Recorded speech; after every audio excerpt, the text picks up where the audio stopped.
Hello, welcome to the Business of eCommerce. I'm your host, Charles Plesky, and this is episode 4. On today's episode, I'd like to talk a bit about ways to prevent fraudulent charges. So if you've been around for a while in e-commerce, if you run your own e-commerce site, so not so much if you're selling on Amazon or eBay, but if you actually run your own independent site, everyone's fall victim at some point to fraudulent charges.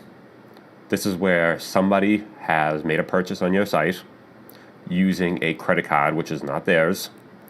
They've received product, or maybe not received product, but they've made a purchase on your site, and you've charged the credit card. And then at some point, months down the road, you might have got a chargeback, and that showed this charge was fraud. It actually was a chargeback from somebody else. It was not the card. The names didn't match. And essentially what happens in that case is you, as the retailer, you basically lose. And you have to give the money back. You lose the product. You also get hit with a chargeback fee.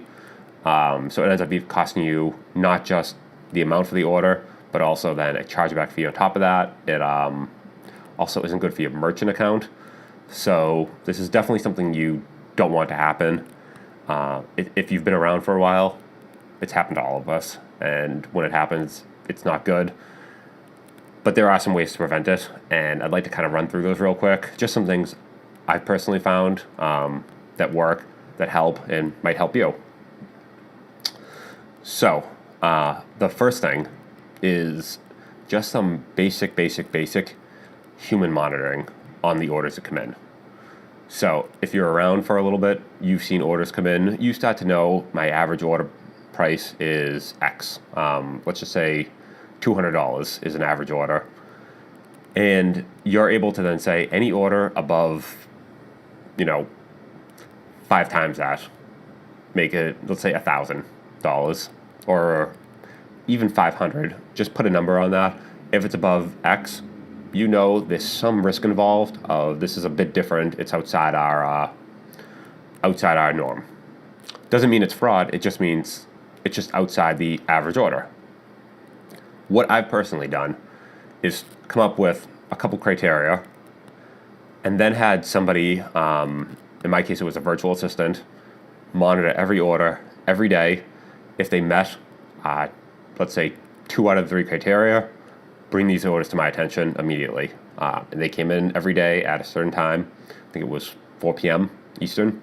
Before orders were getting shipped, that sort of thing. So it's kind of just this last check of saying, let's just have some human's eyes on this and see if this order makes sense.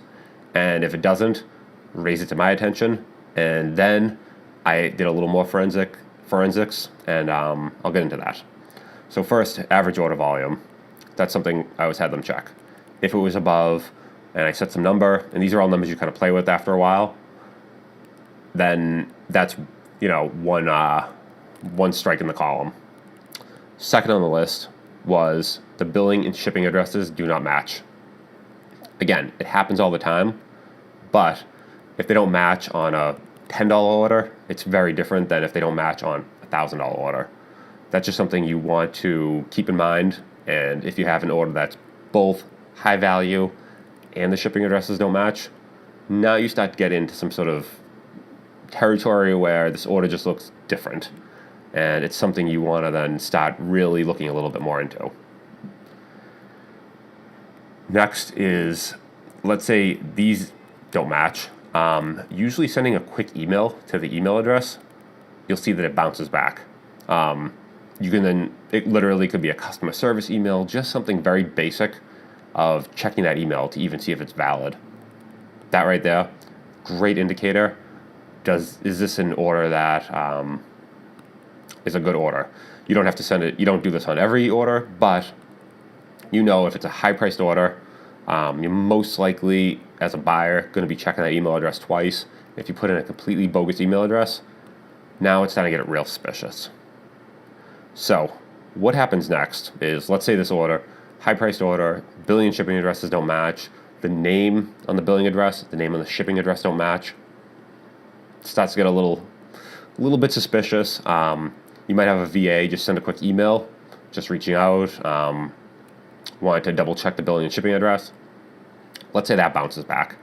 Now you're in full-fledged suspicious territory of that order. That's something then what I've personally done is give them a phone call at that point. Just want to check in, want to make sure the billing shipping addresses don't match. Just want to check in and make sure we have all your information correct. It's just something you're doing from a customer service point of view. Perfectly normal, and I've actually been able to connect with some great customers on this. Maybe they were traveling, they had something sent. They were using it under their sister-in-law's name. They were all traveling together, had something sent to the hotel address, something like that. Totally normal. It does happen. We've had businesses that were going on the road. They were doing a show. The husband and wife maybe had different last names. The credit card was in the wife's address. The husband was doing a show. He was on the road. He had it shipped to some random address in a whole different state. It does happen. But if you get that person on the phone, just talk to them. Make sure everything just kind of sounds right in your head. That's a really great way of pretty much you can bring it down to under single-digit percentages that you're going to be wrong just with a quick conversation. The thing that is a red flag, though, is when you call that number and the number's not right. The number is completely bogus. They don't know who you are, or maybe it just isn't even a valid number to begin with. Now you're talking complete red flag territory. Those orders right there, what I've done in the past personally is just not fulfill them. Wait till the buyers contact me. Usually at some point they might follow up. Sometimes never. They'll follow up. It'll just sit there forever. I don't collect the money. Don't process the credit card. Everything just stops at that point. So there's no charges. There's no shipments. There's just nothing. Just kind of silence. And if they contact you, great. That's a good time to talk to them. Kind of ask the same questions. Just wanted to know, double check the shipping address. Just talk to them a little bit. And if you just get a feeling about that, you as the retailer, it's in your right to, I just don't feel comfortable fulfilling this order. That's in your right. It's up to you. But the best way is send them a quick email, get them on the phone. Just make sure the phone number is even valid.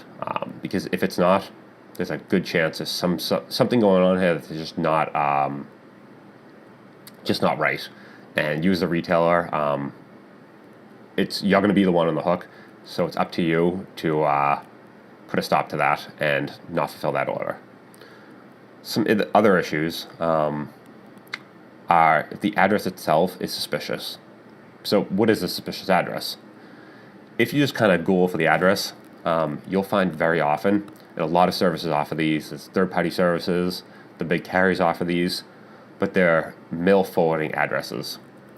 So they're addresses where fraud type orders get sent to, and they get forwarded to a different address, all the mail that goes there. So usually with this is they use the fraudulent credit card to pay for this mail forwarding address, and now they're using a different fraudulent credit card to forward mail to that address, which actually goes to their real address. So it adds these multiple layers of fraud where it makes it so you as the retailer, you're not able to get the actual address. Sometimes it's domestic, sometimes international. You can't even track it. Basically at that point, the order's gone. The product's gone, the money's gone, and they've just they've pulled the wool over your eyes. But usually if you just put the address in Google real quick, you'll see it'll come up as a mail forwarding address. And you'll have at least some understanding of, okay, if it's a high-priced order, billing address, shipping address, names don't match, no one's answering the phone, it's a mail forwarding address, we have no idea where it actually goes to, no one's responding to your emails. It's up to you at that point to really say, is this worth putting X amount of dollars on the line if this order doesn't look valid? So those are some tips. I've seen a lot of folks kind of do things different ways. Some ways I've done it. The other ways, and this is becoming very popular now, is there are actually outsourced automated services that do this for you. They hook into your shopping cart typically. They analyze different things on the order. A lot of them are similar to this. High value orders, billing shipping addresses don't match, things like that, and they run them through some sort of checks. They can either be automatically flag orders, put orders in this little penalty box where then you have to manually review them. They can do different things. There's a lot of different settings. Some examples are Shopify has a built-in fraud type detection service that can be enabled. I've heard mixed reviews on that. It definitely is probably better than nothing, but there's also paid services out there. One that a lot of folks have used is, and I'm going to butcher the name, but I'll put it in the show notes, Signified, signifyd.com. I don't know how to say the name, but I've worked with clients who use them. They say their fraud detection rate is much higher than some of the other services out there. So I've heard some great reviews on them. There's also, I've heard kind of a newer one is Riskified. I'll also put that in the show notes. Also automated, hooks into the shopping cart. So that way, that might basically be instead of having a VA do it, depending on how many orders you get per day, sometimes it would just be more cost effective to go with a service like this. They monitor all your orders coming in. They're able to do the exact same thing. They flag it using their own internal metrics, put it in some sort of penalty box. You then, as the business owner or someone in your organization, goes through every one of these orders, maybe gives them the same courtesy call, maybe sends them an email, goes through some sort of process. We actually, when I was doing it, I had a written manual of here are the steps we take. It was just outlined, we know on every order, once it got flagged, follow these steps, and kind of a little flow chart, and if this, then that, don't ship, otherwise do this.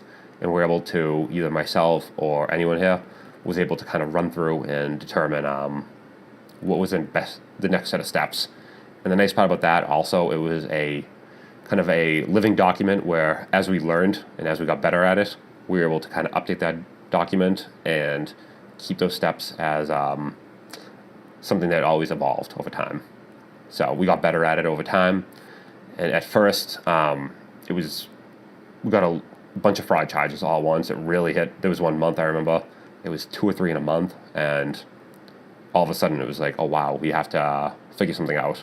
And as we got better, as we updated the manual, as we ran through these steps each day, the fraud charges dropped down to pretty much, fraction of a percent. So it became, much easier to detect these. We just got better at it. So it's something, if you've ever been hit by fraud, or if it's something you're just getting started, just look out for it. Keep an eye. It does happen. And when it does happen, you as a retailer are typically on the hook. So it's something that if it does happen, you definitely want to be on the lookout and protect yourself always. So hopefully that helped. Definitely happy to hear your feedback. If you leave a comment, message me on Twitter, send me an email. I'm definitely happy to hear from you. You can find the website at businessofecommerce.fm. You can reach me at charles@businessofecommerce.fm or on Twitter at charlespal. Definitely happy to hear your feedback, hear your comments, and I'll talk to you soon. Thanks. Have a good one.